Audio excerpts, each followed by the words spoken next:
another while with me, laugh and drink and say there was something, but you say there was nothing, but you say it with a smile. Whoa, everyone, welcome to the Fifth Quarter Fantasy Cast. Happy New Year. I'm your host, Coach Veee. We're doing it one more time. I'm joined by my co-host, Dr. Drye and Peepaw. Happy New Year, friends. Welcome back.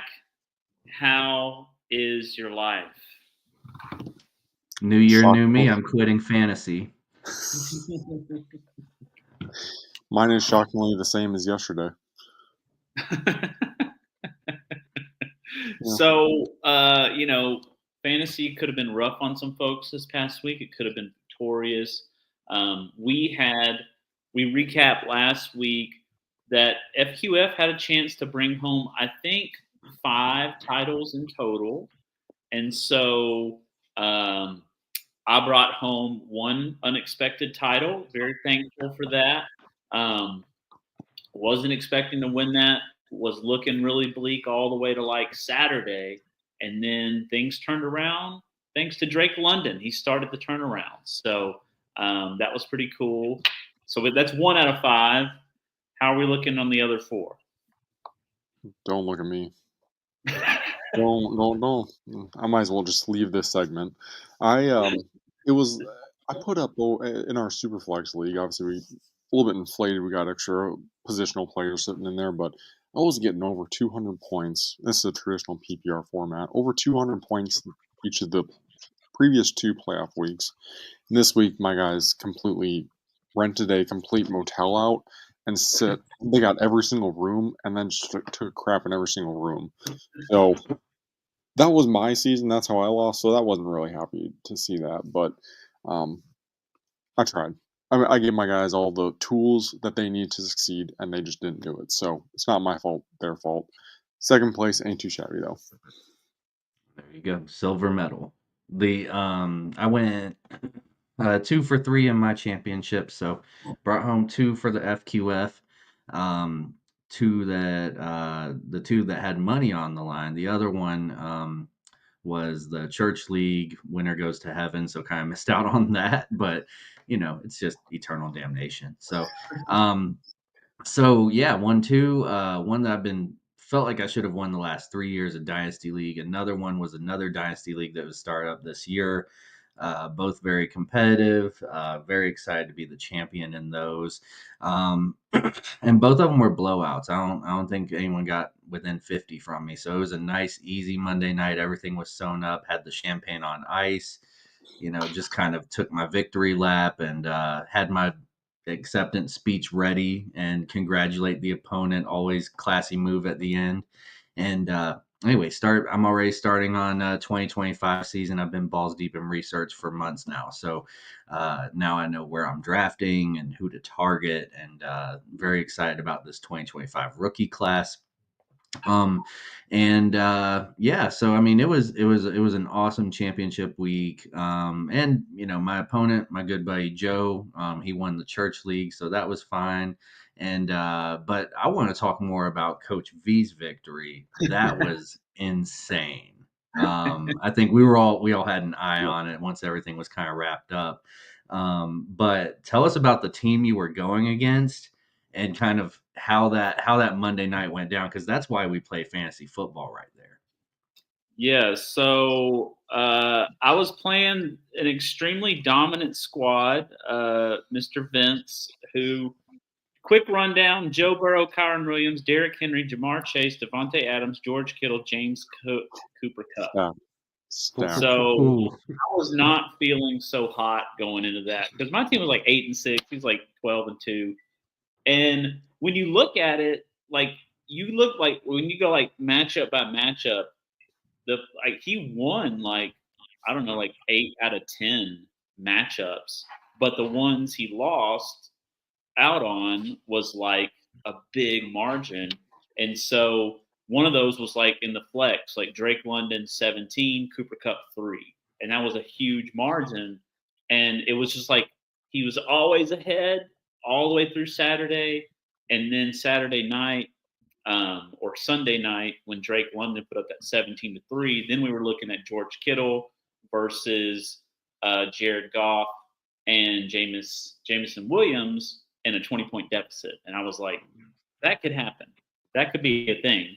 And then it ended up being a thing. Like Kittle still got his, but then with Jameson getting 2 touchdowns, one of them got a little weird there where it was like, it's not a touchdown. And I was like, and then it was like, I don't know what the hell is going on anymore. But thankfully, the Lions are just, Peepaw, you love this. You just can't keep it down. It doesn't matter what the score is. They could be down like 30 in the third quarter. Like, yeah, we might win. So, great for fantasy. That's almost like it's like garbage time. The garbage time at the end of the game that gets all these points. It's like garbage time, but the entire game. Yeah. Oh yeah. It's like It was a whole game purposeful full of garbage. it. My favorite is even when they're up, they'll still like not take their foot off the gas. So they're up 30 points. They're still throwing touchdowns. We love that. And I mean, I won a league with Mike Evans, and I had Kamara and Christian McCaffrey, neither of which played in the championship game. I started Amir Abdullah. It was the ultimate like make you pissed to play fantasy if you lose that, and the ultimate like really happy to play fantasy when you win that. I mean, Mike Evans and Jameson Williams. Now, Mike Evans put up what? Did he put up almost 40? Yeah, he had 2 touchdowns, big week. Yeah, so I mean, there were some big performance. Mike Williams, those last 3 weeks of the year, we should look into that. Mike that Evans. might be a thing for Mike Evans. That might be a thing for him. Williams. Don't give credit to Mike Williams. Mike Evans, he destroyed me. I think two seasons ago. He shows up in the championship. It's crazy. You can get your hands on him just to use him week 17. The one league, the only time I've won a fantasy playoff league is it was a team where I had a stack of Brady and Evans, and they came through huge in the playoffs, and I destroyed them. That was also with Jamar Chase scoring 55 in the final week, so that helped quite a bit too. But yeah, that was really fun. That was a fun championship, and getting paid is fun. I think that's the first time I've ever won money playing fantasy before. I've always won like an object or just pride. Yeah, I have my ring, I have pride, but I've never won money. It's kind of fun winning money. So it's nice. It helps out for that post-Christmas partum and your wallet going on there. So yeah, no, that's awesome. Yeah, and that's the thing. Like, I don't think you had won any championships until like you had a college title, and then the last 2 years you've been winning your championships. So there's that growth there, which is always fun to see in your fantasy career. But yeah, amazing victory. That's, I don't know, one of those where you sit back and admire it, and it's like, okay, that guy's probably going to win the next 10, but and his team's stacked for dynasty, but you snuck in there and you got yours. So yeah, I porked him. Patrick porked him. And you were watching from the sidelines. Oink, oink, oink. Coins. So we're going to recap our preseason and postseason. Well, we're going to recap our preseason God squads, who we thought was going to go off and make fun of ourselves and maybe look a little smart. And then we'll talk about our postseason God squads, the guys we were really happy for. So who wants to start off with our preseason God squad display? I don't know. You might want to save the best for last, so I'll go last. Yeah, I'll show off my shitty God squad from preseason. Oh man, it sucks to look back on. All right, so this was so for those just tuning in, we have 2 viewers, which is a world record for us. So so thanks for tuning in. Welcome to the God Squad episode. This is where we go over who we selected preseason, who we thought was just going to carry that team. No first rounders in there. These are guys that, anyone could obtain really. So We're going to go position by position. We're going to do a lot of roulette, kind of going back and forth here. I think let's touch on quarterbacks first. And Tank Dell's not actually on my preseason God squad. We're just huge fans of him here on the show. We love him. So he's like a son to us, really. So we have Jaden Daniels. And this is basically like we're looking at, this is like our progress report. This is like, all right, were we right or wrong? Should you pay attention to us next year? Or should you just tune us out, but still tune in because we need the viewers? So we got Jaden Daniels. That was a good move. That was one that, quarterback that you could take like QB 8, 9, 12 off the board in some cases. And he ended up being the QB 2 or something crazy like that. So Jaden Daniels was a great call. Jordan Love, I don't know. He was kind of a meh.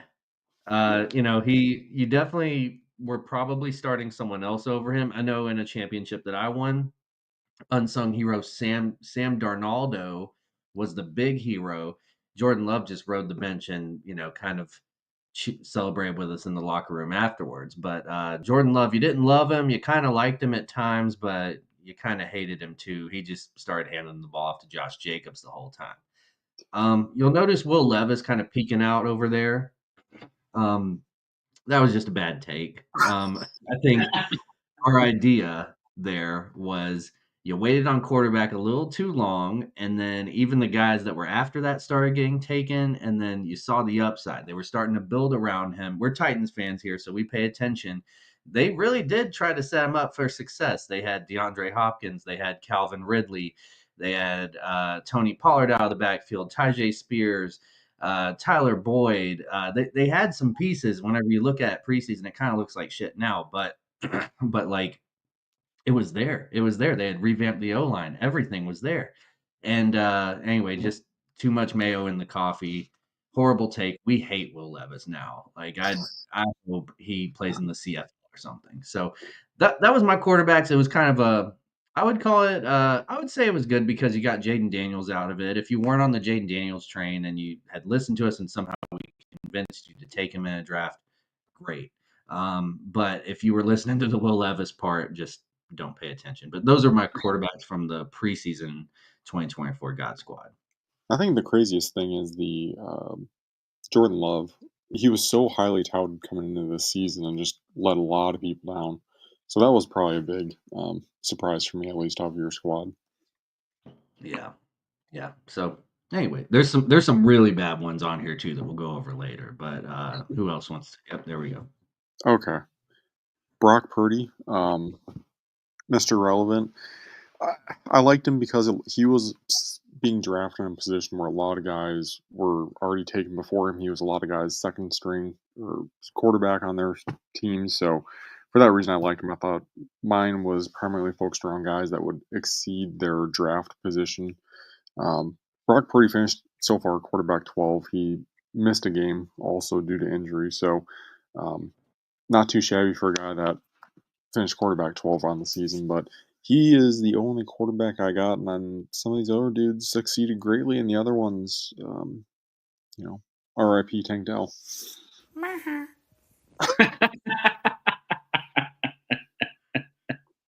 It never gets old. All right, Coach, who you got? I just have Jared Goff on mine, and that worked out. You could get him hella late in the draft and top 10 QB and a high-performing postseason QB. Thanks for the championship, Jared. Appreciate it. Dang. High praise. High praise for Jared. But that was my only QB. He's got the keys to the most fantasy-friendly offense we might have ever seen out of fantasy football. You've got Gibbs, Montgomery, St. Brown, Jameson Williams, Tim Patrick for those poor people. Just Sam Laporta Potty. Everybody's there. So many fancy options, and he's got the keys to it. So you love having a guy like that.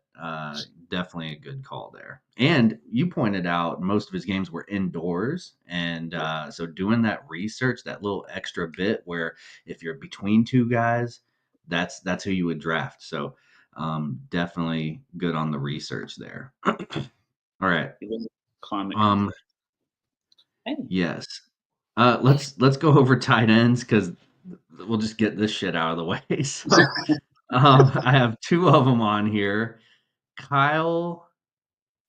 We've got Kyle Shitz and we've got Dalton Kincaid, and both of which completely shat the bed. Oh no. And it was stinky. So I don't know. I mean, I had my reasons, my use cases here. Kyle Pitts finally has a quarterback. It looks like that offense is finally going to get going. Turns out he's just cursed. The guy, anytime he scores a touchdown, there's a flag calling it back. Anytime he's been at fault for some interceptions. He fumbles. He's uninvolved. That's it. That was my final. I was finally like, I'm ready to get hurt again for like the 5th year in a row. And because factors had changed, and sometimes you got to take those risks. So that was that. And then you had a guy I was a bit more comfortable with, Dalton Kincaid. I was like, hey, they don't really have a wide receiver one over in Bills country. Turns out they don't need one because they'll just throw it to whoever that's not named Dalton Kincaid. So both of those were whiffs. Don't listen to me about tight end advice ever. That was a horrible take, and we're just going to move on from that. Do we even have to do the rest of the tight ends? It Who gets else worse. is on there? I had Ferguson on mine. I really, after last year's top 10 finishing performance for the season, I was like, man, you got to do something this year. He, started off strong, had a couple injuries, and then you have Dak getting injured, which didn't help anything. So, he's barely hanging on to top 30 in tight ends for the season. So, looks like that was a bust for me this season on that, and I think there needs no more explanation on that. Yeah, I have two busts as well, Jake Ferguson and Isaiah Likely. I knew Isaiah Likely was like a crazy one, but I just thought if I'm right on this, I'll look really cool. And sometimes the God Squad is about looking really cool. And so put it out there. I looked cool for a game, and then it was like, hey, sometimes guys have down games with the second game. And then by the third game, I started looking like an idiot. So that's kind of how it goes in fantasy. But I still think if Mark Andrews was to die tomorrow in a car accident, Isaiah Likely is a really great tight end to have on your team. So Yeah, but right now he's Isaiah Unlikely, just like Mark Andrews getting struck by lightning or some other tragedy. yeah, so don't wish for that, or do if that's your thing. But yeah, for now, just he's just hanging out.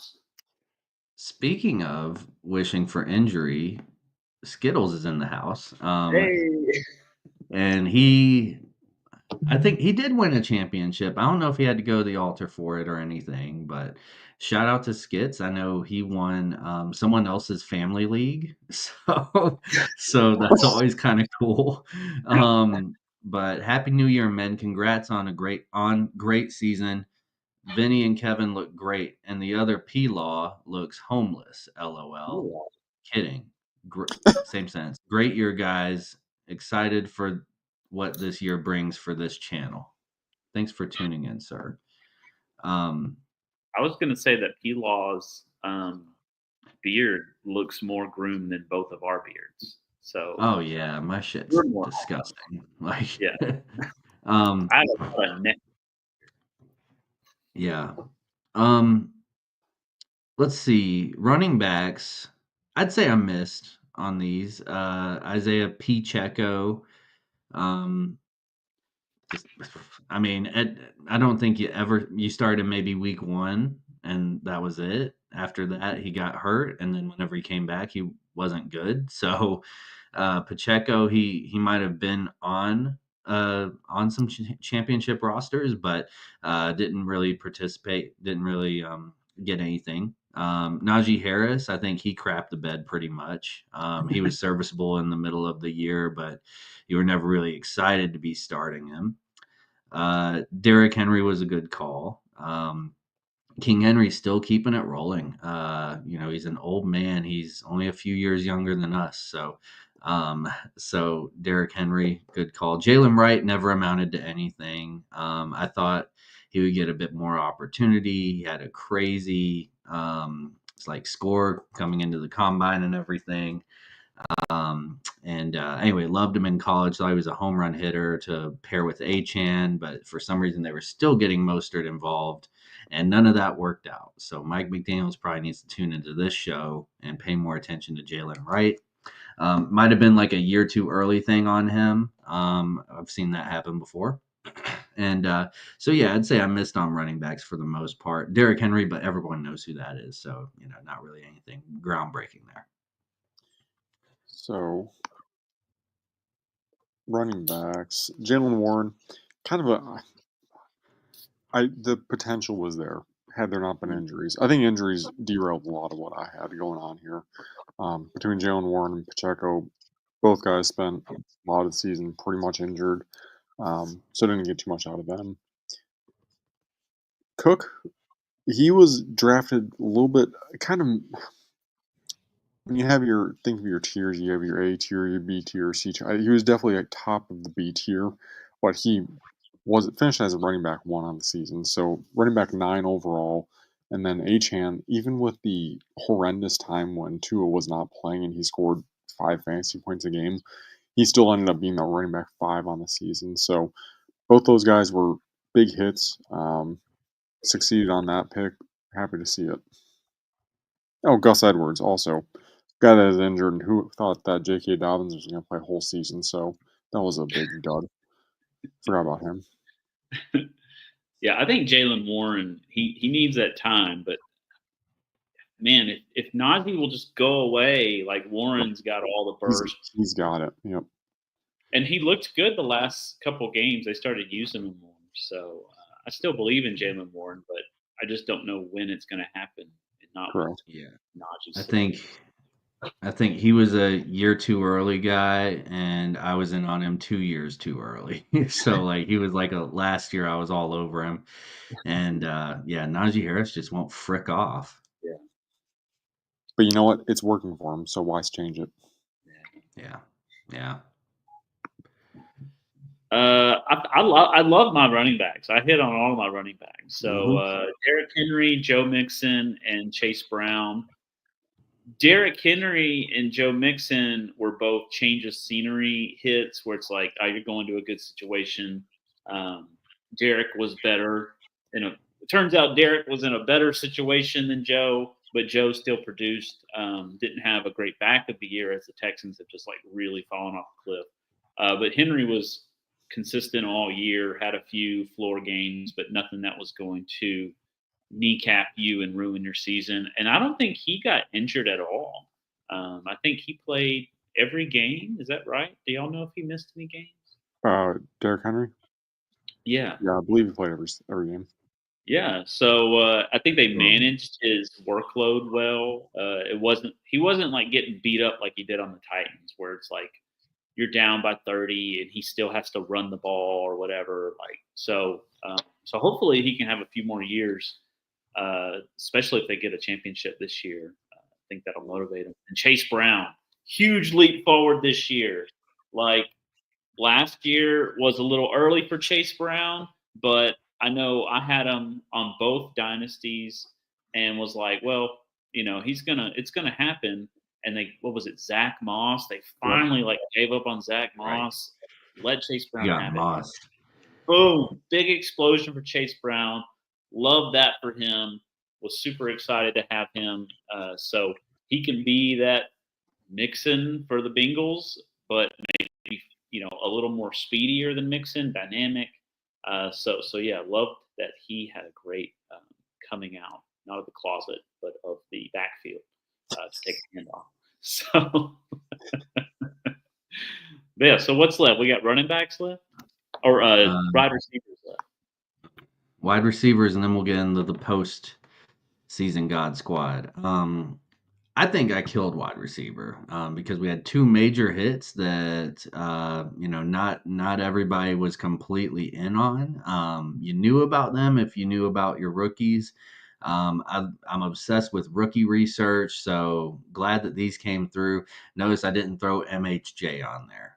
Sorry, Joe, but I took my guys on there, Malik Neighbors and Brian Thomas Jr. And man, did they come through, especially and they're on my postseason. Spoiler alert, they're on my postseason God squad because those are two that I hit on.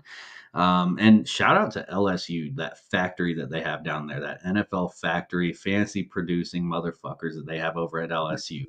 Jaden Daniels, BTJ, Malik Neighbors. They did it again. What they did was Joe Burrow, Jamar Chase, Justin Jefferson. They did a younger version of that. I think that's the future. I think that is their ceiling. If they get, the other two get some good quarterback play, add another really good receiver with Jaden Daniels, you're looking at kind of the same thing there, just reincarnated a few years later.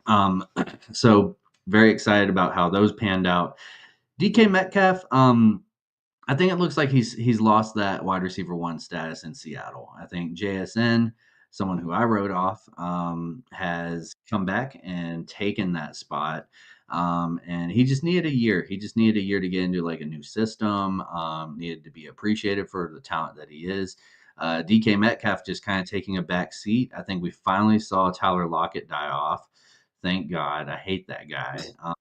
I think he's the laziest pick in all of fantasy. That's you get in those late rounds. You don't know to swing for upside, so you're like, oh, I know that name. I'll take Tyler Lockett. That's your lazy league mates trying to make up for their lack of knowledge and lack of research. They take Tyler Lockett, not us. So yeah, DK Metcalf kind of a whiff there. And then Joshua Palmer kind of peeking in right behind that little Stream Duck logo. I thought he was going to be what Lad McConkey is, and I was wrong on that one. And sometimes it doesn't matter your race. White. You may be white, but your rhymes can be tight. It's he had all the tools, super athletic. And I was wrong, but yeah, I thought Josh Palmer just had a really good rapport with Herbert the Pervert, and it ended up not paying off. So anyway, he was just kind of and those side ones, they're not on here, but they were almost on here. And same with Jalen Wright. And then Tank Dell, just what a badass. So he's on here for no reason at all, and his hair kind of lined up a little. I will say not the funny thing, but JSN in Seattle. People talk about the second season for these wide receivers. Second season coming into his actual self and his playing abilities. So you saw his full potential this season. So a lot of these wide receivers this year that maybe didn't have the biggest step, take a look next season. Maybe that'll happen for them if they didn't have it this season. Yeah, and honestly, they used to be look for that third year breakout. Then it became look for that second year breakout. Now it's like if they don't produce rookie year, it's a bust. I think, until year 4, there's still development to be had, and definitely keep an eye out for anyone that kind of had that ceiling and it didn't come through. Like MHJ, maybe he has a bounce back year next year. It's Call of Duty came out this year, and those stats went down because Kyler started playing a little too much Call of Duty. And we told everyone, trade Kyler Murray. Call of Duty has come out. It's October 30th or whatever it was. And anyway, should have listened to us on that. So I think there's definitely, I'm excited about next year and who's going to emerge and things like that. All right. Wide receivers hit on those both this year. I don't want Tang. We all know what happened, so I'm not going to include him in this. He's got a heart of gold. We'll say that. The Terry McLaurin, massive hit. I mean, he was a guy I called preseason. He's this bona fide number 1 on that squad, and who would have thought that Jaden Daniels turned into what he turned into? So that was just a recipe for success. Consistency was off the charts for him. Number 8th ranked wide receiver on the season so far, and massive hit. Landon McConkey, really liked him. He was kind of drafted middle rounds for a lot of teams. That 8th, 9th roundish, depends on who's in your league. But wide receiver 12 on the season, just a PPR machine, and he's a small frame dude, but he's able to make these catches and get free and just be open for Herbert to make those passes to him. So really loved McConkey this season.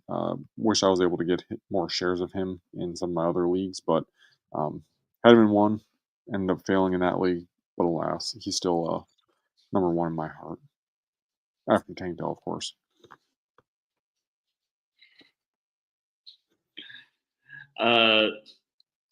Thinking about second year, I also remember Quentin Johnson. Mm-hmm. He had a nice second year, and maybe he's such a slow developer. Maybe third year, maybe he's just going to get increasingly better. I bet there will be some preseason hype for Quentin Johnson. Maybe he's having a great camp. He had a great year too. But yeah, so I don't know. It's weird. Some of these guys follow the old rules. I think Quentin Johnston I think he's ass, but he puts up stats. It's the weirdest thing. Like the guy drops balls. I don't know. He disappears all the time, but at the end of the year, those stats are there this year. And so, I know I ran into a Quentin Johnston team at some point in all my leagues in the playoffs, and I was like, "Oh, you're cooked if you're starting Quentin Johnston in the playoffs." But he has had those random touchdowns and things like that. So I think some people will be in on him next year. I'm going to stay away, but he could just be a slow developer. He came out with, a high pedigree, was drafted high in rookie drafts. He was, a top 3 option in rookie drafts. And anyway, yeah, just, I don't know, I had to talk shit about Quentin Johnston for some reason, but. Good call. My receivers are a tale of and meh, and then nice. So my would be AD Mitchell. Nothing there. Maybe he's a year 2 guy. He also may not have a quarterback to throw the ball to him moving forward. So the Colts are kind of royally fucked. They can't get rid of Richardson because they're trying to still figure out if they can do anything with him. They don't need to really get rid of their coach. I think they have a pretty good coach, but you can't go and draft another quarterback. And you almost or might make the playoffs. I can't remember how it's going to work out, but so they're not going to get a great draft pick anyway. So they're kind of stuck with Richardson, which means AD Mitchell might be stuck in his development. Jamison Williams, felt okay about Jamison Williams this year, especially in the playoffs. He came alive. Not as the most – he didn't start every week, for people, but you could start him, and then he would have a big game, but you may not – he wasn't someone you'd start every week, but he was someone you could spot start, especially during bye weeks, and not be too afraid. And then Drake London, extremely consistent all year long, despite bad quarterback play from Kirk Cousins, but he still would put up 15, 20, and then he'd have a ceiling game, 25, 30. But he was always getting you, in the teens in a PPR league. And not, I would say he was like a wide receiver 1-2 borderline guy. He's not a feature on your team, but maybe with Michael Penis coming on, he was able to get over 100 yards with Michael Penis. That guy might have a future, so Drake London might have a future. At least gone are the days of the frustration with Drake London. I think moving forward, he can be a consistent fantasy player. All right. I don't know if y'all looked this up. I'll give you a 3 scale blessing here. Where do you think in a PPR format Drake London finished by week 17, finished the season? I'll say wide receiver 12. 1. I'll say 12. Yeah. I'll go wide receiver 10. 10. Hey, there we go. I didn't look it up. No, this was. I have him in a league, and I knew he's been around there. Yeah, I was kind of shocked to see he was doing. I knew he was doing well, but I didn't know it was that well. So that's good to see. It's finally the season we were all hoping for out of him. Yeah, Yeah, his Drake ceilings London. weren't notable. He only had maybe one notable ceiling game. I think it was that big Thursday night. But everything else was like 17 here, 20 there, 22 here. Like it felt very Justin Jefferson without the big ceiling games. He was just Justin's consistency all year long. Yep, good to see. He was like Justin Jeff. But you're missing a little at the end, but you still got most of it. So and yeah, Drake London, loved having him this year. He was part of a championship team. That team was stacked though, so he was like my wide receiver 4, and so it's crazy what I had. I had the wide receiver 1, 2, Puka Nakua, who put him wherever, and then Drake London. He was my worst starter at a wide receiver 10. So I had 4 wide receiver 1s on that. It's a dynasty team, so it wasn't a weird like 4-man league or anything. But Drake London, he definitely returned value for the first time. He was going, I want to say like as high as like mid-second in season longs, and he had that safe floor that felt weird for a Drake London, but it was great to have. And then he had those ceiling games. Also, he was someone who had, what I really appreciate about him is he had injuries kind of flare up throughout the year, which kind of scared you a little bit, but he played through them. There was one game where he got knocked out and came right back. And so I nicknamed him Lazarus in that league because he just came back from the dead. And anyway, yeah, I love that feature on Sleeper where you can nickname players and things like that. As like a final FU to my opponent, like I'd change Jahmyr Gibbs' nickname to just a trophy, like right before the game. Like, all right, go finish this shit, big dog, go get it. But yeah, Drake London, excellent pick this year. And those are our 2024 preseason God Squad. Some makes, some misses, and I think overall, you're never going to get all of them right, but I think there's some good stuff here. Trying to think who had the best year there. I know I was very hit and miss. I wouldn't even keep myself in the running. It's one of you guys. I'd say we were all kind of 50-50.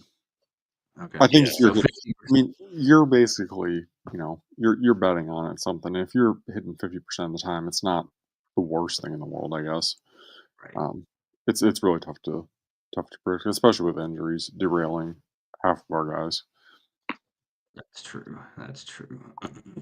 So yeah, let's reveal our postseason God Squad. So these are the guys who showed up in the postseason for you or for other fantasy teams. I got some guys in there who I just wanted to show love for my fantasy team, but also I put in guys who I thought were probably really helpful for everyone out there. So, Coach, question for you. Yeah. Okay. Who did you pick up to play and get rings on your team that are no longer playing that you want to give a special thanks to? That's a kind of a consolation. That's true. I forgot that I literally dropped players to add these guys. But yeah, I mean, I thought we needed all the help we could get, and so I thought we needed the experience of Tom Brady. That's an easy add in the postseason. So I put him on the squad because I was like, we're in trouble. And I thought him and Mike, Mike Evans might high five in the locker room. And Paid off. Yeah, that worked out. He got them all worked up. And then I added Marshawn Lynch because I thought we needed some swagger. We needed to feel more competitive than we were. And Marshawn Lynch, he's the quintessential high swagger guy, big confidence. So yeah, those are the two guys. Did y'all add any retired players to your team? No, and I think if I did, I probably would have won though. That's the I didn't have the roster space, so I was taking I was like ready to screw my opponent because like in two of them the quarterbacks were questionable, and I kept an eye on it. I also knew that we had some early games going on like Saturdays and stuff like that. And if they had started and like I don't know, the game had kicked off or whatever, what I was gonna do was drop guys and pick up all the quarterbacks. And I was gonna, but here's the kind of fucked up part. I wasn't just gonna pick them all up, drop them, and pick them all up and leave them with nothing. I wanted to leave him with shitty options. So I left like DTR from the Browns, uh, Drew Lock, which that would have ended up biting me in the ass. Um, I left. I took Mac Jones and like anybody who had like a good matchup. Like I took those. I was gonna take those, but I was gonna leave them with like three options and make them like pick how they wanted to die. Right. So, anyway, championship. You gotta like mess with people, and so I was gonna do that. And I also kind of forced someone's hand because he had Tua and he had Matt Stafford. So he needed to start Matt Stafford Saturday night. And I had Puka, and I was like, I'm going to start like picking up quarterbacks so he feels like he has to make that move. And so I picked up a couple here and there, kind of like messing with him on that waiver wire throughout the day. And then he fell right into it, started Matt Stafford, and that ended up working out really well. But it's like, hey, you're in the championship. You're going to play my game. We're going to play mind games. Like it's, you got to bring out some extra stuff. But no, didn't get to add anyone. And I saw, so I think it was either in Junkies or another league, but it had like top ads. And I guess it was like a deep league or something. And it had a lot of those weirdo suggestions. So like it had like Tom Brady was kind of a top 20 ad. It had because there were like nobody like worth adding. Marshawn Lynch was there. I guess people were adding Henry Ruggs. I saw people adding Tim Tebow. Probably for like the faith aspect of it, have God on your side, all that stuff. I'm trying to think anyone else. I think you could still add Philip Rivers. I think he was out there. Yeah, there are some options on there. And in preseason, it can get weird too. Like you can add Michael Irvin, you can add Emmitt Smith, you can add. I remember I drafted Kobe Bryant in a basketball league, and so anyway, like the spirit of Kobe Bryant's probably better than half the people in the league right now, anyway. So you've got so anyway, Adrian Peterson, Antonio Brown. Oh, he was Drew up there. Brees, Cam Newton, Julio Jones, Larry Fitzgerald. Yeah, there you go. And we've got a Cowboys question. This is my buddy Tony, actually. He's in the Sportsaholic Dynasty League. It's like a fantasy league for alcoholics and like us. And but Tony, great season. I just had to show up in that championship. Tony's also a comedian, the funniest guy in the chat. So who do the Cowboys play in the first round of the playoffs? The Sun, Asbury Jones. They'll lose against the Sun. Maybe if they transfer to like the XFL or something, they could play in the first round of the playoffs. Yeah. But Tony came in at a good time because, we're about to unveil the 2024 postseason God squads. We just went over the pre, and it was rough. So, all right. So you want to go position by position like we did with the pre? Sure. All right. So here's the unveiling. This is mine. We each, all three of us, we do one of these. Yeah, there we go. So we can see Tank down there. And and so we're gonna go quarterbacks first. And just like Vinny he added Tom Brady, needed that experience on the bench. So I knew that helped him win his championship. So he's on the God squad, didn't play a single snap. But I have some others, and you'll see some first rounders in here too. It's different than the preseason. But these are the guys that really helped you out through. I tried to put guys who helped you through the season and in the playoffs, but mostly in those championship weeks and leading up. So Jaden Daniels, he had a 5 touchdown game in the semis, definitely showed up in the finals. Joe Burrow, 8 weeks of 3+ touchdowns. Sam Darnold, unsung hero. he ended up taking over for Jordan Love. Didn't look back for the last month of the season. Man, what a story with Sam Darnold too. Like, he's a QB1. Baker, the baby maker, won people leagues this past week. Again, another big, turnaround story. And both of these guys were on like the Carolina Panthers like practice squad just 2 years ago. Look at them now winning people fantasy championships. But yeah, Jaden Daniels, one of my calls for the preseason God Squad, one of my hits, one of my victories there. Didn't own him anywhere, but glad other people did and were able to win. Baker did win people some championships. Prime example right there of Dr. Gladstone. Baker, Sammy D slanging that D all over the field. Joe Cool, Joe Burrow. We got his boy on here too that we'll talk about later. But yeah, definitely if you had these guys, these are people that you see. These are players that you see on championship winning teams. So those are my quarterbacks for the 2024 postseason God Squad. Oh. All right. Who are these? All right. We got our quarterbacks this postseason. We got Joseph Burrow and Jared Goff. Jared Goff, arguably the MVP of the season. MVP in a lot of people's hearts, but will not get the trophy, but God love him. So, Joe Burrow had 3 passing touchdowns in each game of the postseason with a rushing touchdown that final game. Over 250 yards in each of those games. 412 yards in the championship game. Got over 25 points was his lowest in PPR scoring formats with a high of 47 in the finals. I mentioned him during our Thanksgiving special as the pumpkin pie, your guy that really only shows up in November and then exceeds the rest of the season. That is Joe Burrow to a T.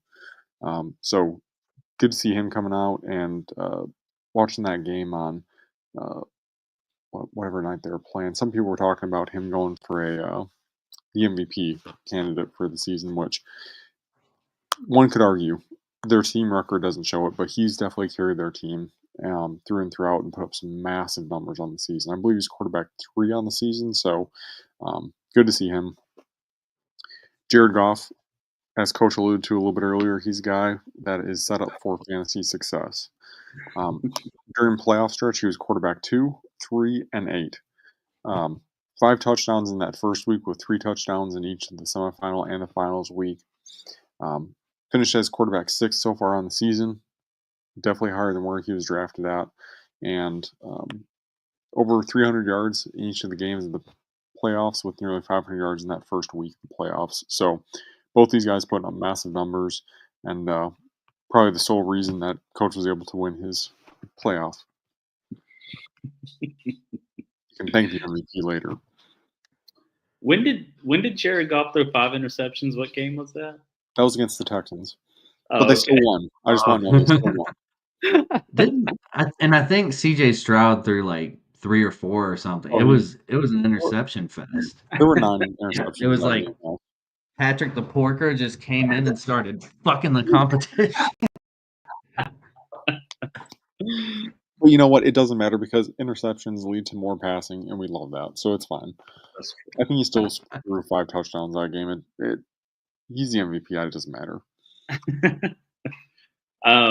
He was a big Lions fan too. Because Jared Goff won me my fantasy championship, I made my fantasy postseason the Goff squad. And so just in honor of Jared Goff winning me my championship. So yeah, he's my quarterback. He had issues. He had issues throughout the season. It wasn't a perfect season, but in the playoffs really showed up. Really, the Lions showed up in the playoffs, the fantasy playoffs for everyone. They were kind of, had some weird moments with the receiving core throughout the year. Sam Laporta had weird moments where you couldn't trust him. But then playoffs came and start your Lions. So that was why people drafted Lions players in mass, and it worked out. So So yeah, thanks, Jared. He Not went to from Subway. Jared. Not from Subway. Not Other Subway. Jared. No. Nah, more like he went to Jared the jeweler. So a guy I saw on, I think maybe even both of y'all's, but Jonathan Taylor, Nope. not a guy I draft, but man, did he show up? I think he had like 38 points in the semis, and then he like went off for like 26 in the finals. And then Bijan finally, and in dynasty communities, everybody knows he's him. Like it's, someone that he should be the top asset in dynasty for running backs, and that pretty true this year. He's up there. I have him and Gibbs, and it's hard to choose between the two at times. They were neck and neck going into rookie drafts a couple years ago. But Bijan was like the clear one. He had the pedigree, the generational talent, and Gibbs has become like an NFL generational talent. So anyway, Bijan, good to see him just like showing up in the playoffs, getting 20 plus a game, being someone that you can depend on, and then Gibbs. Man, love Gibbs. Someone that I've been in on since before the combine, and he's finally just really coming into his own consistently. We got that volume that we've been praying for, unless you're a David Montgomery owner. But we all knew what he would do with that volume, and I think he exceeded expectations there. That last 30-yard touchdown run was just cherry on top. Like, go claim your trophy if you have Gibbs. And that was a really cool moment. Just whenever you think you have everything in the bag, and then there it is. That's all the everything that you need right there. So those are my postseason God Squad running backs. All right, who we got here? Oh yeah, we got. I'm a little Tampa Bay heavy on this one, but you know what? It's deserving. So, starting off with the Tampa Bay Bucks, we got Bucky Irving. I was a Rashad White buyer in the start of the season. I'm like, there's no way this Bucky Irving guy is going to steal. But no, he did. Absolutely took over that backfield away from Rashad White. So Bucky Irving finished as the running back 18, 16, and 5. So that 5 performance at the finals really helped a lot of people. He's taken over the backfield, as I mentioned. I just hate that I missed getting him in leagues. It's like that's the perfect saying for when you draft Rashad White and you say, I have it this year. And then because then enters Bucky Irving. So he's gonna have a bright future. Looks great on the field.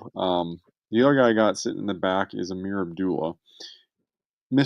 I've done absolutely nothing all season for a team that does nothing all season. All of a sudden, what? It's playoff time? And then he like rips off and he says, I'm Superman now, boys. And it comes and just destroys everything. So he finished as the running back. He's this season's Ty Chandler. Yes, exactly. He's the guy who the had nothing to do until all season. All of a sudden, people are claiming off waivers and he's going beast mode out there.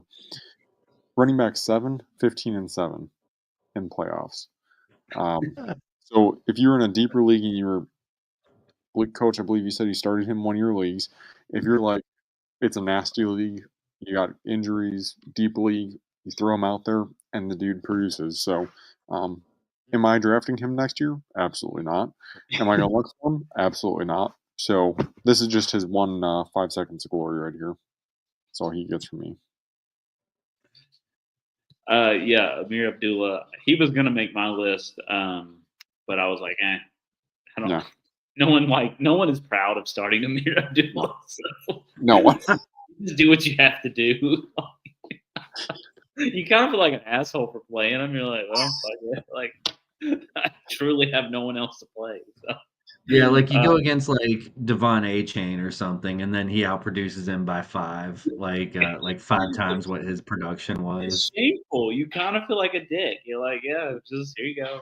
Let's go play, buddy. Like, this is how bad my team is, but we're gonna go win a championship.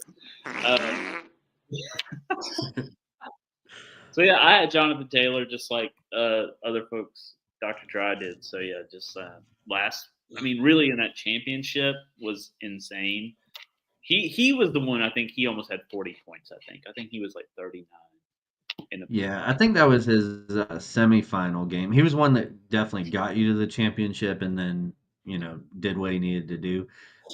But he also like he was one where it was like, I'll take him, but I don't know, like, and he's a high end RB1, and it's like we'll see if he pays off.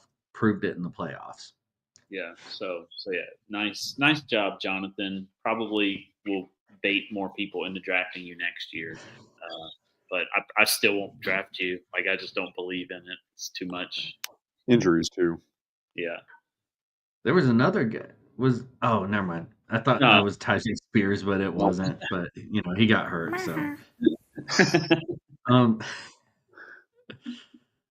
um, I have 7 wide receivers on my postseason God squad. A lot of these I have personal experience with. And we'll just start. We gotta play it one time. Can I get a Dale? Yeah, brother. Thank you for your service, Tank Dell. And I think it was first round of playoffs, maybe they went down. He really didn't do anything all year, but we refused to put him on the stinky sleep number bed that everyone poops in, or even, he might have ended up on Hillshire a time or two, but we still love him. He's a son to us. We love him here on the show. We wish him a speedy recovery. And maybe he can come back next year, but he probably won't. So 2026, yeah, he's been through a lot. We put him on here. He literally got shot, preseason, and then he broke his leg like a little before that, and then horrible injury, dislocated kneecap that tore like his ACL and everything else. Who knows if he can even play at the level that we know he can play at anymore. But he's getting into heaven. Tom Brady's going to pull him in there anyway, and he's made the God Squad because of how he went out, the heroic way that he went out. We've already talked about it before, but he went out putting up 21 fantasy points for your team, and he did it on a 10-point play. I think it was like a 30 or 40-yard touchdown. Injured his leg in the process. You couldn't ask for more out of a fantasy stud than what he did in that performance. So rest in peace, Tank Dell. Welcome to the God Squad. Other ones, Malik Neighbors and BTJ. I gotta brag on these guys because I had them in the preseason God Squad. I just had a feeling. I knew about them. I knew LSU produces elite talent at the wide receiver position. And obviously, like, you gotta kind of see it coming out. You gotta see those glimpses. Looking forward to next year. I don't think Kyron Lacey has that, but if you're looking to take a super late round flyer, maybe he's the guy. But I don't think he shows the eliteness that these other 4 wide receivers from LSU have done.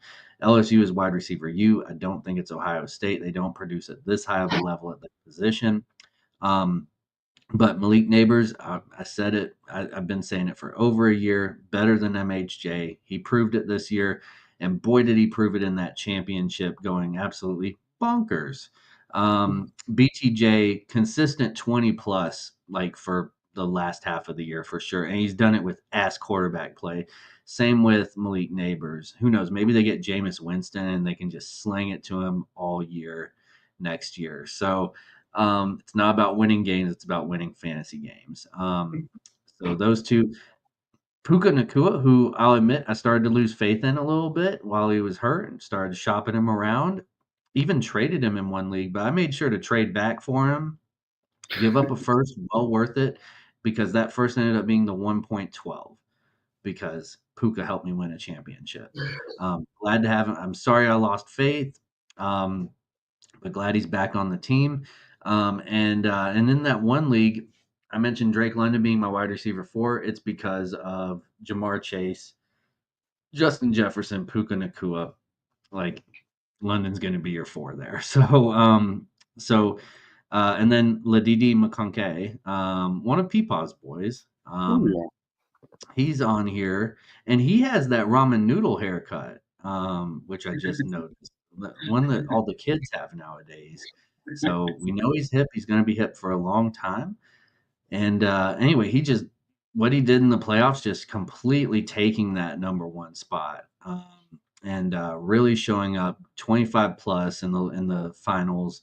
You're proud of him, and basically the guys I have over off to the right, those are the just elite here. So, I talked about Gibbs, Jamar Chase, Justin Jefferson didn't even score a touchdown the last week, but it did not matter because they're so involved with their offense. And here's the thing, like they didn't even get touches like the first quarter. So they're not even using them for all four quarters. I don't know why they can't do that over in Cincy and in Minnesota, especially Minnesota. His first touch came about halfway through the second quarter. But they're just so consistent, elite pieces. And welcome to the God Squad. Those are my wide receivers. A bit much there, but those are my wide receivers.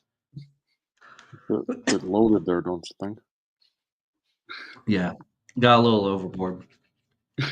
All right. Mikey Evans, start off with him, the other Buccaneer on this list.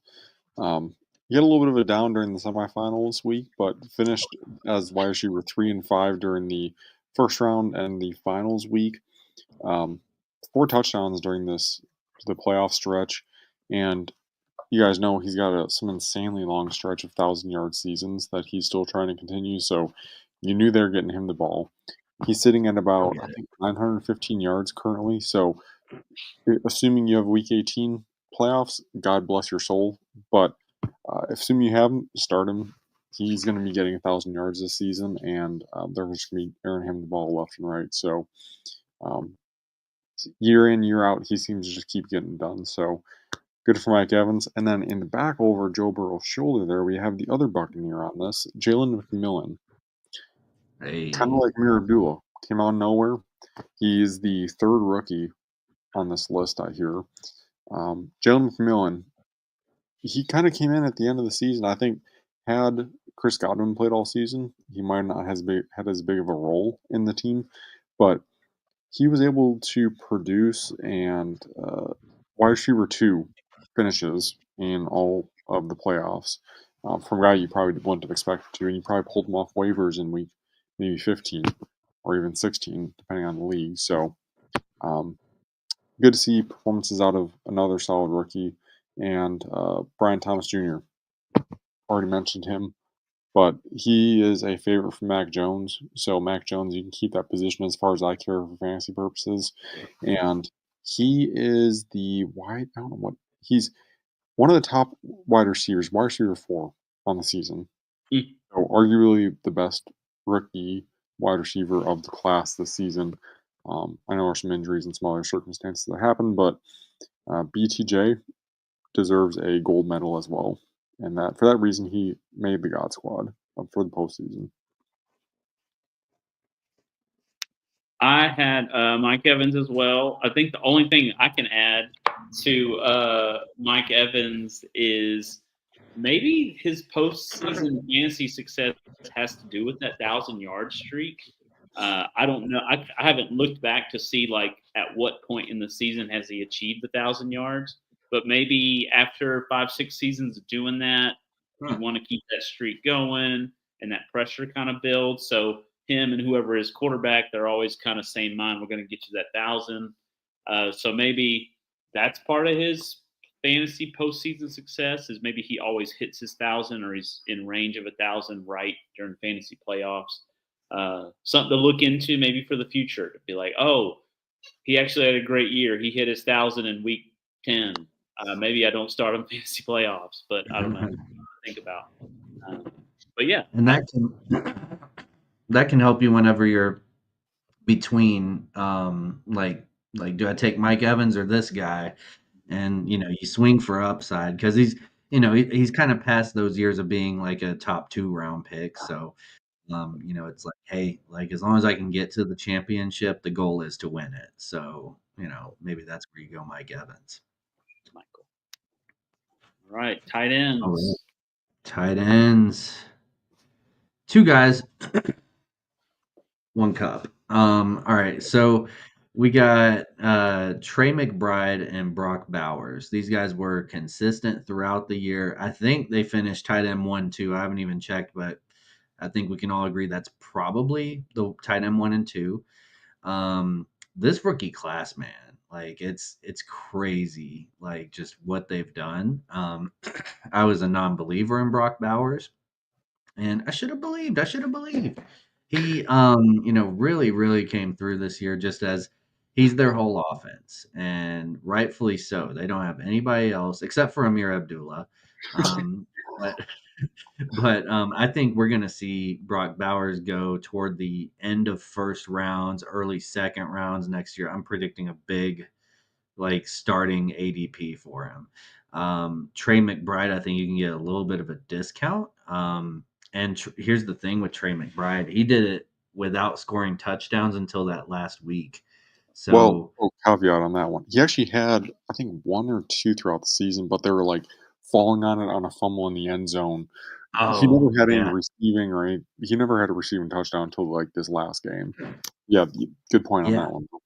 Yeah, so whenever you see that and you see it wasn't like touchdown dependent, you know his touchdowns are coming on top of the volume that he's already getting.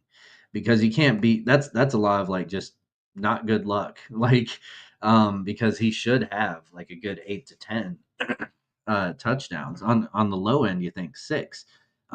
So he can build off of that. He's young, he's sexy. Kyler Murray loves him. Doesn't matter if Call of Duty's out or not. He's the true one in Arizona. Both of these offenses run through both of these fellas.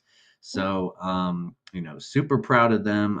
I am a Trey McBride owner in a dynasty league that also has Jamar Chase, CD Lamb, Puka Nakua. We can't make the playoffs though, so we only win 5 games a year.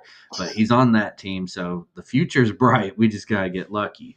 But those are the 2 tight ends that I have on my postseason God Squad, and that does it for the Dr. Drye postseason God Squad. All right. Oh, Sam Laporta.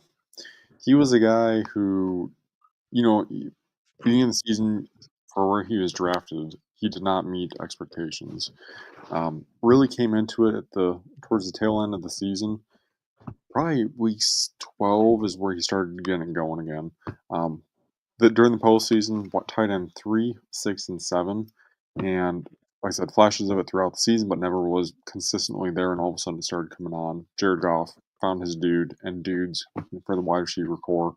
He had at least 7 targets in each of the games during the postseason, which is fantastic for the tight end position. Since, as we discussed during the preseason God Squad predictions, that tight end room was disgusting. So good to see a tight end getting it done, and he's kind of coming back to what he was at the tail end of last season. And Dan Campbell had an extra spot in there, so Dan Campbell, why not? Did you superimpose Dan Campbell over a woman? Listen, I told it to make something. It didn't make it. This is the best thing it gave me. So I was gonna say he looks kind of pretty. I don't think Dan would approve. No, Dan would approve, but I have one spot, and I'm not going to put someone that doesn't belong on this list here. So there he is. Nam Campbell. Put him near Bueller. There's what I should have done. But he also didn't deserve the front row seat either. So, we had to weigh out options. Nice. My last one, my last one is kind of maybe an odd one, but I thought Chiggy Okonkwo deserved to be on the postseason God Squad because he was a popular waiver ad during the postseason. And he didn't go off for 20 or 30, but he shored up a lot of people's tight end position that may have been really weak all season. I mean, if someone's starting Chiggy in the playoffs, they must have not had a good tight end all season. And so right, he replaced the Dalton Kincaid. So Chiggy shored up a lot of people's squads right in the playoffs and got them double-digit PPR league points every week. So maybe an unsung hero. I imagine that's Chiggy looking at a corn dog, and he's just like, oh, fuck. I just like the story behind that picture is Chiggy loves corn dogs, and he was on the sideline and he saw fresh corn dogs coming out of the concession stand, and he stopped what he was doing and just, Oh damn.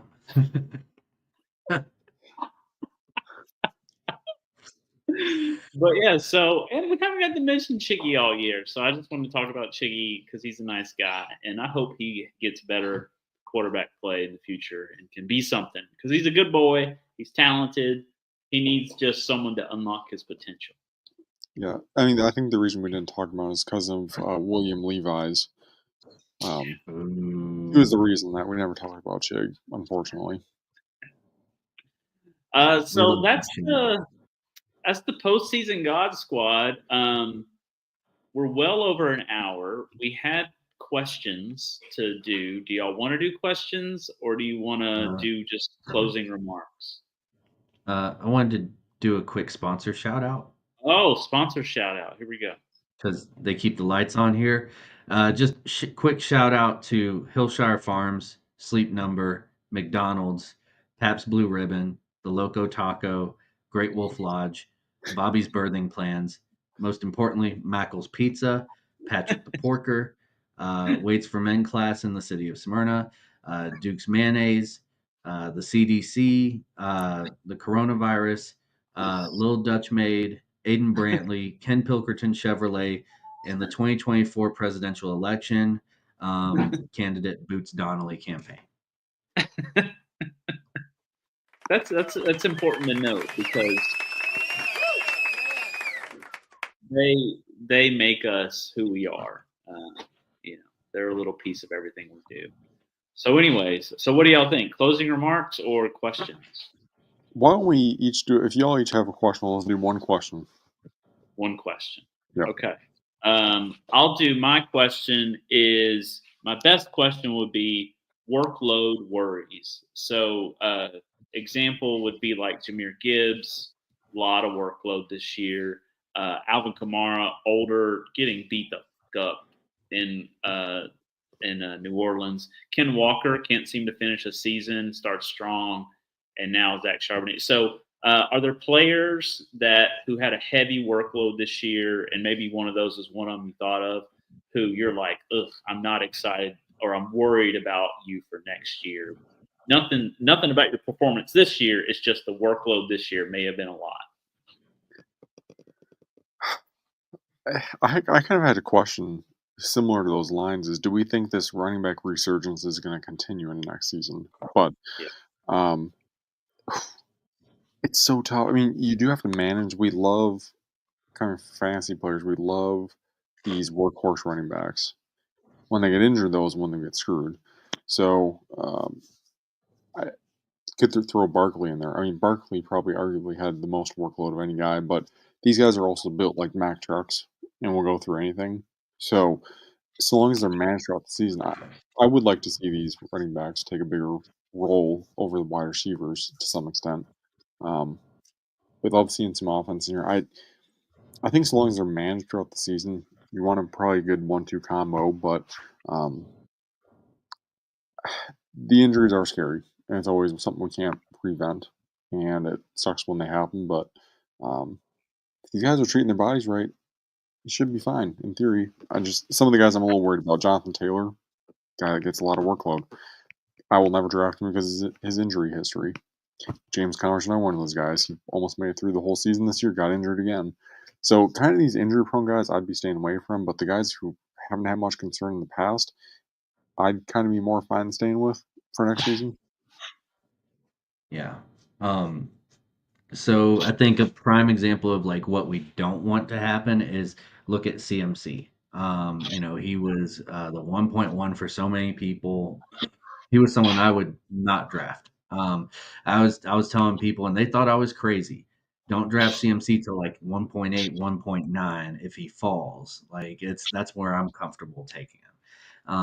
But if you took him, like, you definitely got screwed. So, and leading up to that, he had, I think, 400 touches, over 400 touches the year before. So that might, I'm not saying that's like the threshold, but maybe some of these running backs that have 400 touches and maybe they also, in addition, have some injury history or they're a little bit older. Maybe those are the ones that you stay away from. Like, I know I want to look more into Saquon Barkley, what his usage has been like. He's one that, and it feels weird to say staying away from him next year, but he does have an injury history. He's been healthy this year, but I'm not sure if, and he is getting older, but he looks phenomenal. CMC looked phenomenal heading into this year as well. But I think Saquon might be the shocking I'm avoiding kind of guy next year. And he's going to go near the top of drafts. I'd much rather take a Jamar Chase at 1.1. Kind of go more that receiver route because I think you can recover from that too. If you took CMC 1.1, you had to wait till the end of the second round for your next best player. And if you're down a running back, an elite running back, like you also missed out on elite wide receivers. There's a lot that went into that just in taking CMC. There's those guys that you missed on because you had to wait so long.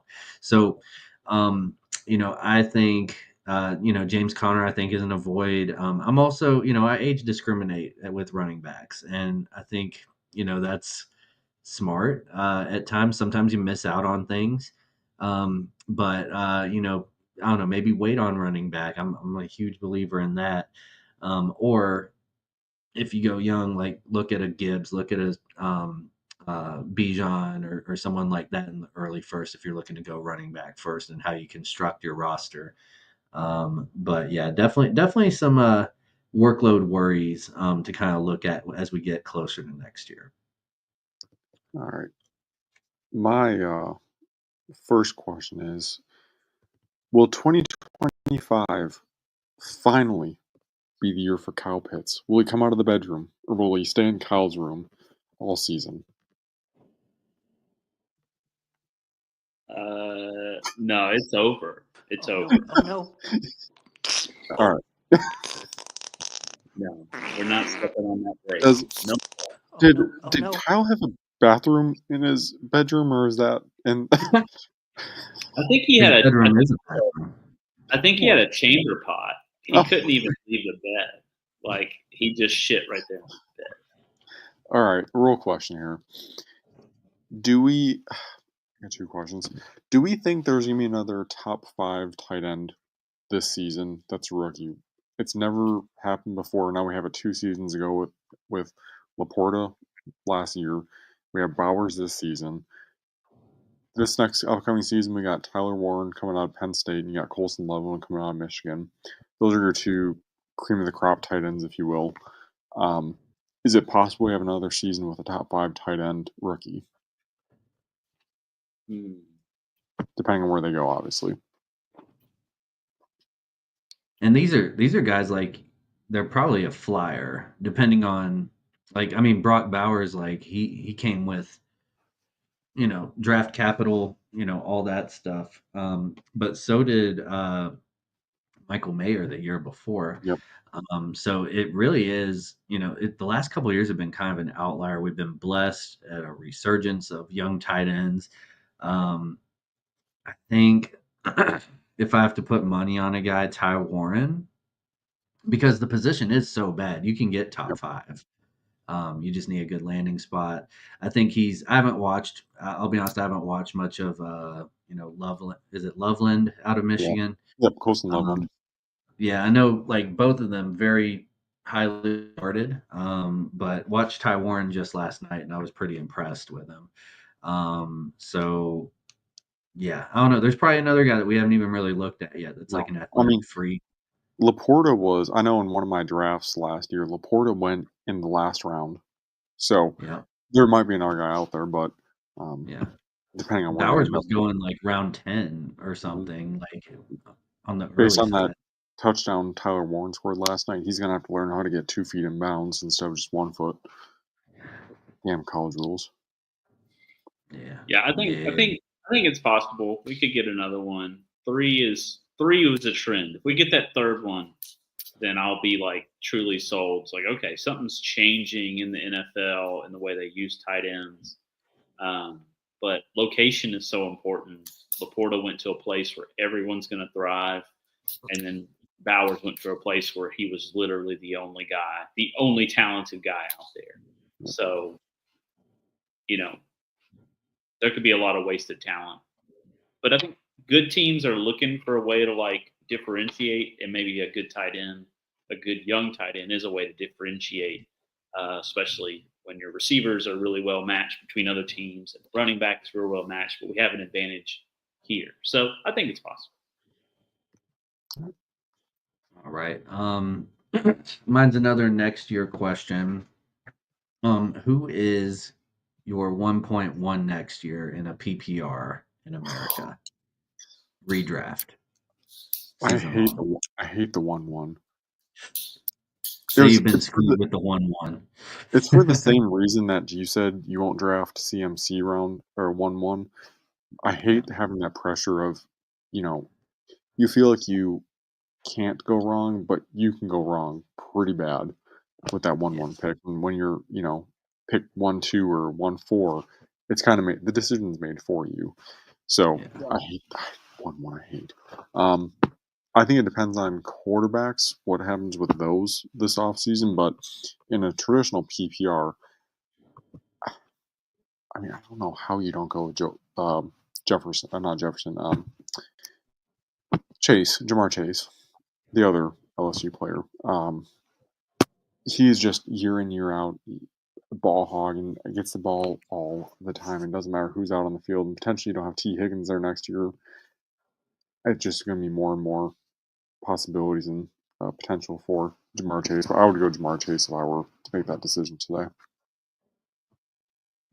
Situation's so good. It's you got the talent and the situation and the quarterback and the defense sucks. And so Chase is my 1-1 as well. There are arguments for others that I'll mention here soon. Yeah, I could argue for like Jahmyr Gibbs 1-1 because you can't get him. If you take him, if you don't take him 1-1, he's not going to be anywhere near you. And great situation. I don't think he gets beat up as much because of David Montgomery helping him out, but he gets plenty of receptions. He gets plenty of fruitful running opportunities. He can score from 30 yards out on the ground. Doesn't matter. So yeah, I would argue for Gibbs just because of how dynamic of a player he is and being on such a dynamic team. Now, if Ben Johnson moves on, then I wouldn't do Gibbs. Don't say that. Yeah, I know. If they get that championship, then yeah. I got one more. All right, sorry, go ahead. Oh, I was just gonna say, I think there's an argument for Gibbs. There's an argument for Bijan. I think Bijan's the really strong argument too. Just because we've seen like kind of a glimpse into next year with Michael Penix at quarterback, and it looks like it's going to truly run through Bijan. So I think it's Bijan, Chase. I think Chase has like gone a little bit away from Jefferson. Not skill wise, but situation wise, it's just better. There's so much there. And then haven't gotten too deep into it, but I'm sure that there's like a surprise person that you could consider in an early first. There are some guys who have fallen off. Like I think Puka becomes like a mid first. I think because he's just so involved. It's definitely, like Breece Hall, I think moves into like a second, third, fourth round, like something like that. There are some guys who have come off. Tyreek Hill, like he maybe goes into like that Mike Evans territory where you're looking at him like third, fourth, just because it's not as consistent. Lots of, I don't know, it'll be interesting. I'm excited to see just kind of how things shift. All right, real quick, get your initial input on this. Of the rookie quarterbacks this season that have played, Drake May, Caleb Williams, Michael Penix, Bo Nix, Jaden Daniels, who finishes, top 3 of those quarterbacks next season?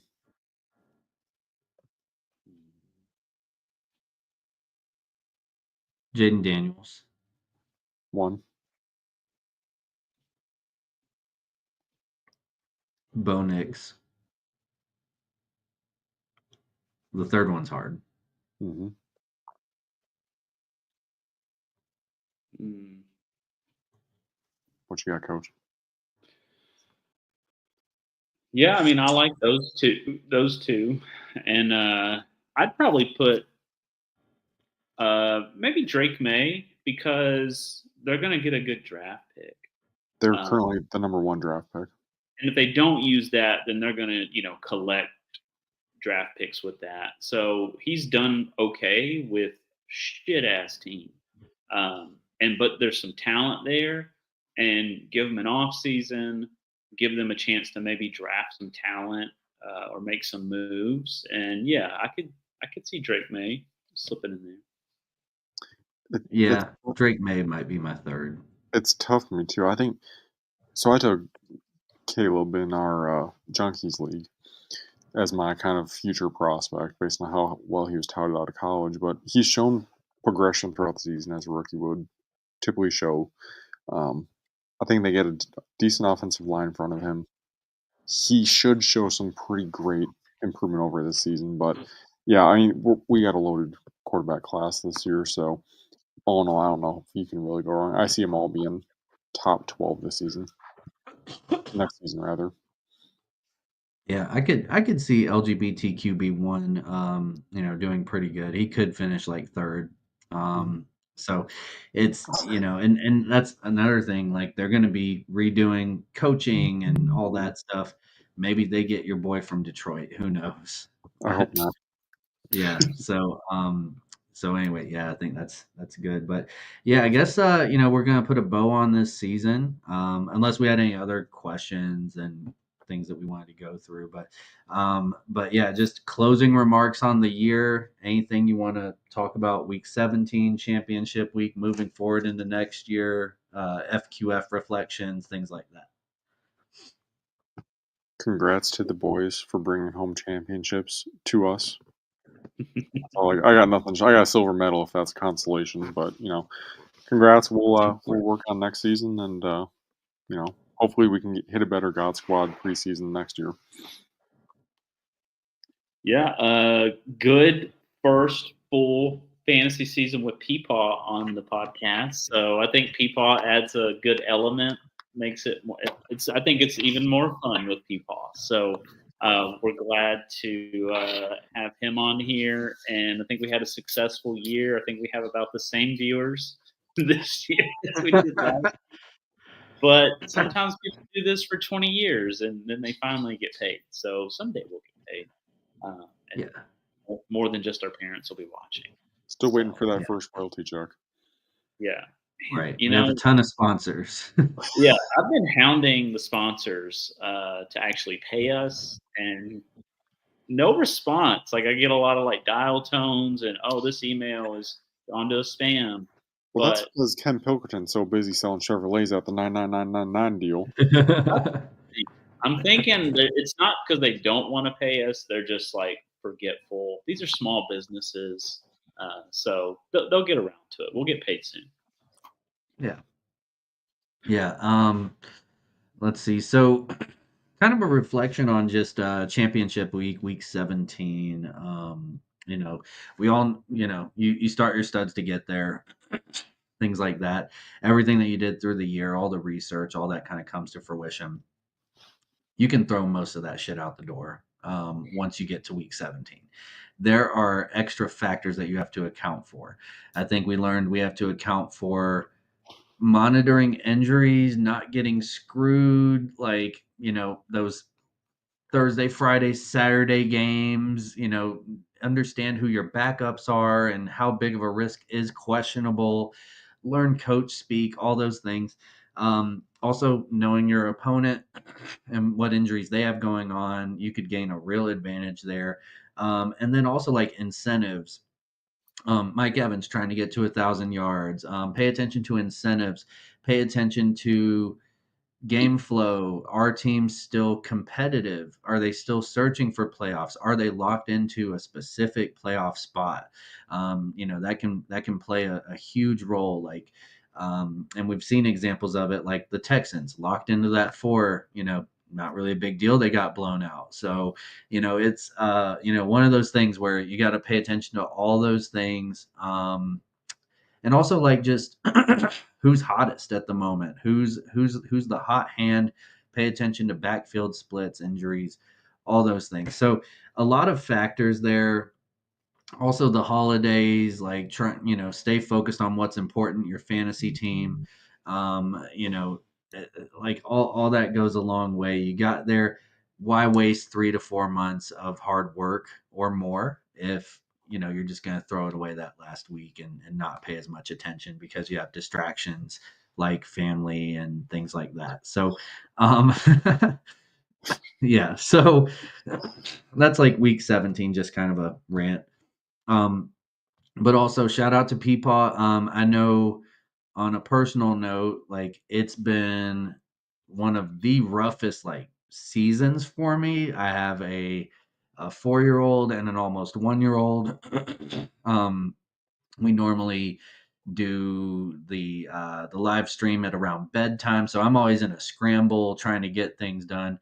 Peepaw and Coach V both came through very clutch on, I put together a lot of the graphics, try to get it done quick, and there's been several weeks where I've just been like, guys, I can't do it this week, and they jump right in, deliver a great product, sometimes a new product that's even better than what we had.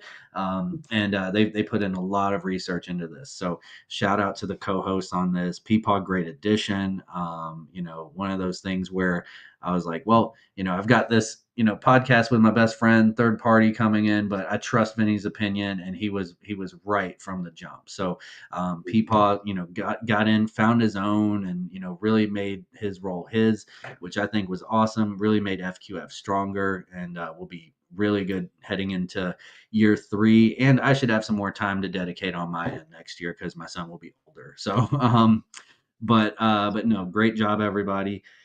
And we had some great new sponsors too, like Mackle's Pizza, and then in the back of Mackle's Pizza we had Bobby's Birthing Plans, and PBR celebrated their 180-year anniversary. So lots of things to be proud of this year.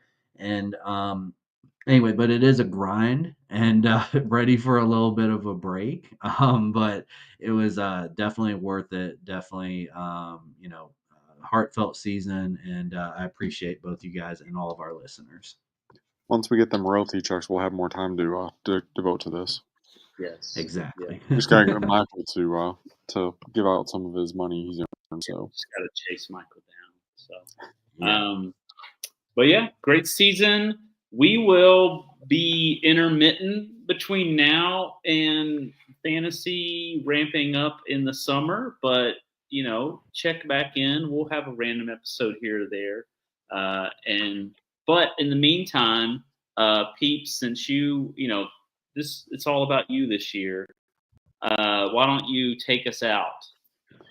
As you're going on into the new year, some people like to give resolutions for new year, new me. Why don't you try these 5 things in your new year to help you become a better you? That involves living, laughing, loving, liking, and subscribing to the 5th Quarters Fantasy.